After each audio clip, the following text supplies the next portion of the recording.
Hello again, and welcome back to another edition of The Wiccan Conservative. Today we have to talk about none other than Hunter Biden. What is been going on with his trial? Has anybody really been talking about it? Well, you've come to the right place because this week it's all about the Second Amendment on strange bedfellas. So, of course, we are going to talk about the Hunter Biden gun trial. This trial officially started on June 3rd, but there has been a lot happening. So, let's go ahead and get right into it. What we have first on the docket, Hunter Biden suffers legal blow hours before trial. Well, what is that legal blow? It could be referring to actual blow, and we know that that's not exactly legal unless, of course, you're in Colorado. Hunter Biden is trying to push a conspiracy theory about a gun ownership form in which he denied ever being a drug addict. Kind of hard to do when you've already admitted to smoking Parmesan cheese off the living room floor. Delaware federal judge Marilyn Norica made the determination on Sunday, just a day before the president's son is due to go on trial for illegal possession of a firearm. There is absolutely positively no way that he could not have lied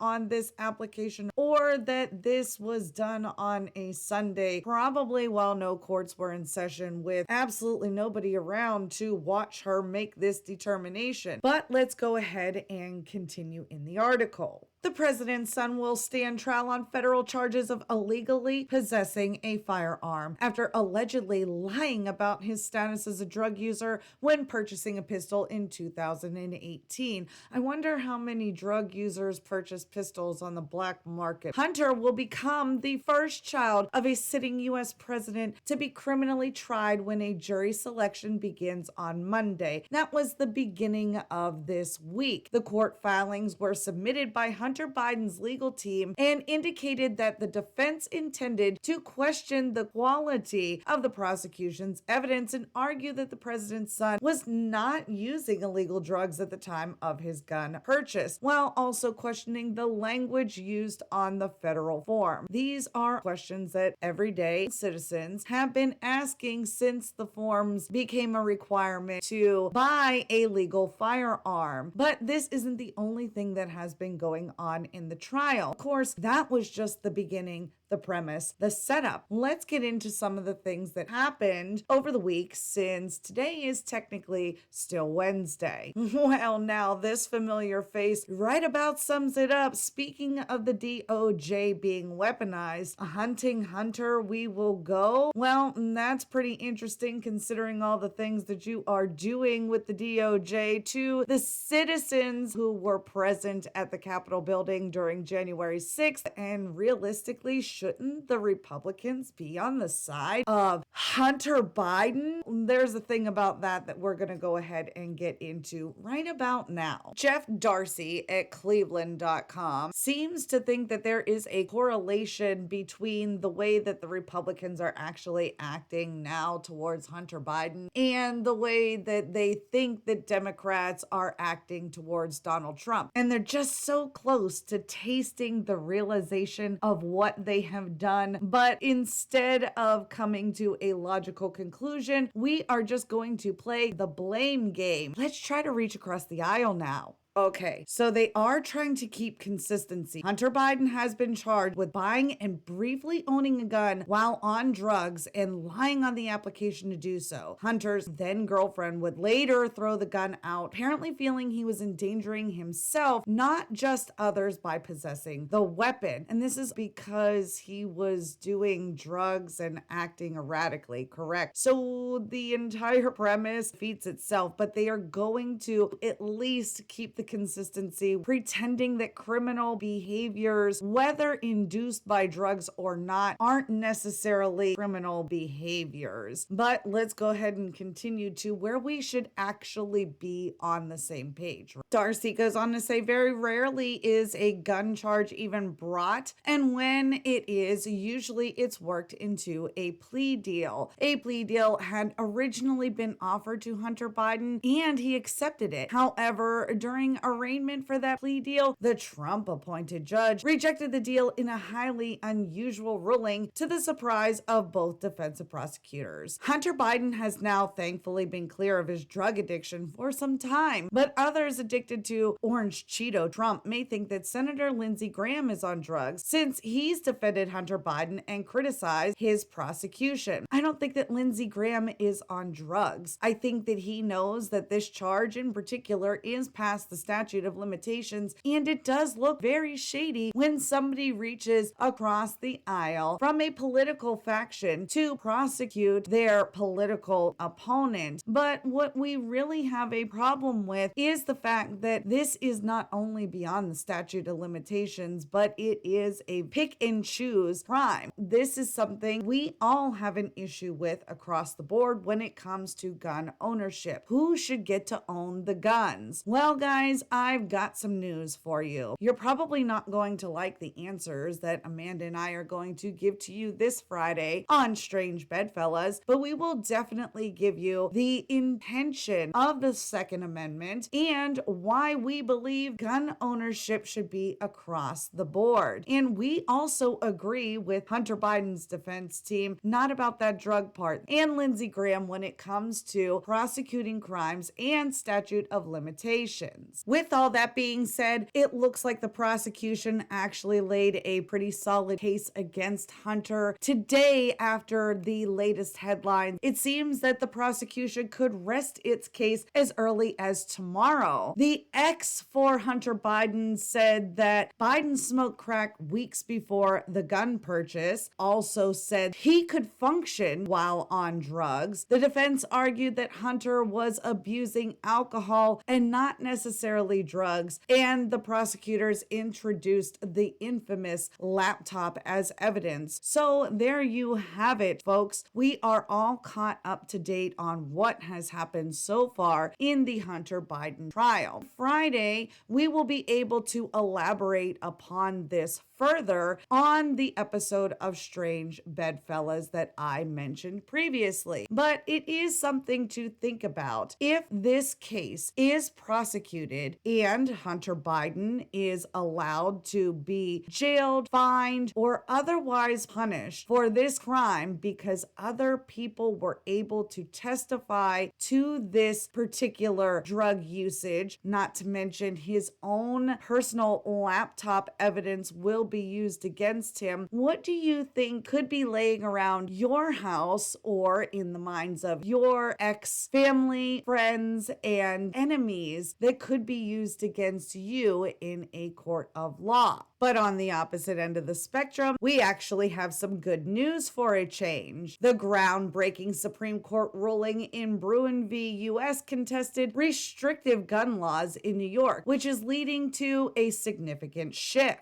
The focus now shifts to the long-standing federal statute known as the National Firearms Act. At the core of Paxton v. Dettelbach is a challenge to the Texas law that upholds state sovereignty concerning suppressor regulation. Enshrined in Texas Government Code 2.052A, this law declares that suppressors produced and possessed within the United States are exempt from NFA oversight. However, this assertion of state jurisdiction has sparked a legal confrontation with the federal authorities, culminating in a lawsuit that is now advanced to the Fifth Circuit Court of Appeals. This ongoing legal battle highlights a broader transformation in the national discourse regarding gun rights and regulation. In the case of Paxton v. Dettelbach, the plaintiffs argue that the suppressor regulations outlined in the National Firearms Act lack historical precedence and encroach upon the Second Amendment liberties. They posit that the widespread use of suppressors for legitimate purposes like sports and hunting contradicts the perception that suppressors are inherently risky or uncommon. A pivotal aspect of the legal conflict centers on the concept of standing. Despite the trial court's initial dismissal of the case due to standing issues, the state of Texas and individual plaintiffs are currently challenging the ruling. They maintain that the restriction on suppressors violates Second Amendment rights and poses a threat to public health by limiting access to a tool that safeguards safeguards against hearing impairment. The verdict in Paxton v. Dettelbach could have profound repercussions for firearm regulations in the United States. If successful, the challenge to the NFA's control over the suppression might establish a precedent for a broader challenge to federal gun laws. This case serves as a litmus test for evaluating the boundaries of federal authority in firearm regulation, especially in light of shifting societal attitudes toward gun possession and safety. With a growing emphasis on personal freedoms and state autonomy, challenges to established federal laws, such as the NFA, indicate a shift in the landscape of gun legislation. The aftermath of the brewing case ushers in a new phase of legal scrutiny and reassessments of the current firearms policies. And that is exactly what we are going to discuss on Friday's episode of Strange Bedfellas. Where do we get our Second Amendment rights, and what exactly is the purpose for having them? Why should we hold them so near and dear to our hearts? And why was it exactly the second thing that we thought of when we wrote the Bill of Rights? Come back on Friday to have all those questions answered by myself and my wonderful co-host, Miss Amanda Cox. So on that note, that's all I have for you guys today, and I will catch you on the next one.